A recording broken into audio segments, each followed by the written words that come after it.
What if we told you that you can have a totally trippy, mind-altering, possibly even life-changing experience, and all you need is water and salt?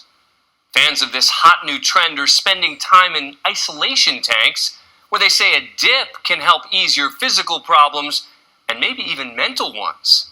Here's ABC's Neil Karlinski. If life seems more hectic and stressful than ever, if you feel like your brain is constantly spinning,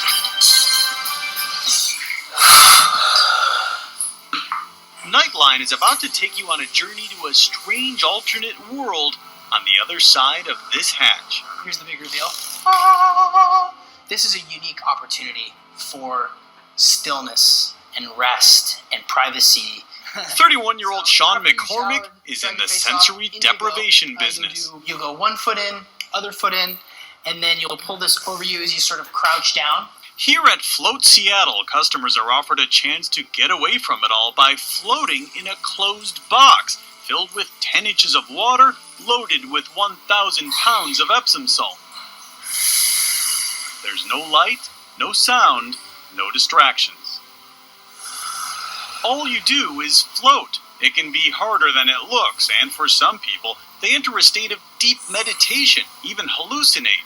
I'm providing a void, sensory deprivation. I'm selling nothing, basically. It's the perfect outlet to unplug. Even turning your phone off for an hour is a big deal for people. And here, it's not only your phone, but you're shutting out the entire world. Come with me and I'll show you. Sean is no longtime guru or life coach. He's a former radio ad salesman. But he's been meditating since he was 12 and became obsessed with floating when he tried it in a friend's makeshift tank. My experience was fantastic, and I kept thinking about it. He says the impact was so deep, he recently changed careers and opened his own business. All right. You're all set to go. Thank you. Have a good float. Thank you. Then you'll step in. Your head's going to go this side. It's warm. Yeah. It's really warm. I felt like the only way to truly understand was to try it. This is a really unique opportunity to be away from things. I'm never away. This is it. Your body and your brain have been waiting for this opportunity for true stillness. I'd already heard that some people freak out at first and leave early, finding it way too claustrophobic. We had rigged my tank with a night vision camera. Good luck. The trails. As I closed that door and settled into warm, extremely buoyant water, I had no idea that my day was about to completely change. The idea of sensory deprivation tanks and floating isn't new. Neuroscientist John Lilly first developed them in the 1950s to study the effects of total isolation on the brain, in his case, sometimes while using drugs. A practice made famous and terrifying by the 1980 science fiction movie Altered States, starring William Hurt as a scientist who regresses to a murderous proto-human while using a tank. But floating has turned up elsewhere, from the recent sci-fi show Fringe to The Simpsons, where even Lisa and Homer took a trip. How am I supposed to hallucinate with all these swirling colors distracting me? Meanwhile, inside my strange little world, I see a few flashes of light, not unlike what you might see when you close your eyes. I'm relaxed, but aware that I'm doing a story on all this. My brain wasn't going anywhere strange so far. It turns out scientists first thought the brain would just shut down without incessant input, but what researchers found is just the opposite. It enters a state similar to meditation, but by eliminating gravity through floating, it goes deeper. There's been quite a few really good studies showing overall reduction in pain, overall improved mood, improved understanding and awareness of their body. Dr. Robert Schreier is a physical therapist who has studied flotation and offers it to help some of his patients. I was blown away by how they would come out of the float session not only physically relaxed, but mentally and cognitively relaxed. We do see that people come out of the tank, their muscles are definitely functioning better from an anecdotal standpoint. For some people, it can be life-changing.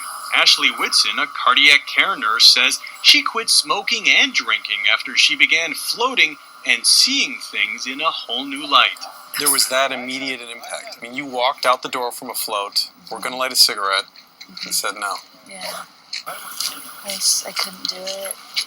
I was very taken aback the first time I floated. I've hallucinated before. I've had out-of-body experiences. I mean, it's been really insightful. I've learned more about myself in 5 months than I feel like I have my whole life. Yeah. That sort of profound reaction is the reason Sean says he sees all sorts of people coming through his door. Who wants to float? A lot of people who are working day in and day out really hard and need a break. Planning the rest of your life and the rest of the day and what you're going to do and what you're going to get done and what you have to do, that quiets down.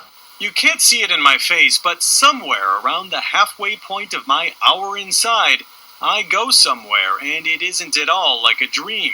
When the music comes on, signaling the end of my float, I don't want to leave. I was in my childhood home. I was touring like every room of my childhood home in detail, in crazy detail. I couldn't shake it. I wasn't asleep, yet the visions were crystal clear, like the kind of flashback you see in the movies. I definitely completely left my normal life. I wasn't thinking about work. I was thinking about, everyday stuff. And I don't know how my childhood home popped in there. It just popped in there.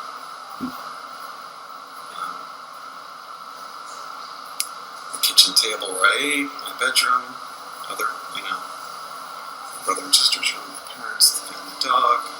Certainly not everyone reacts the same, but for me, it may not be altered states, but a trip far, far away from the hustle and bustle of reality and deep inside your own mind. I'm Neil Karlinski for Nightline in Seattle.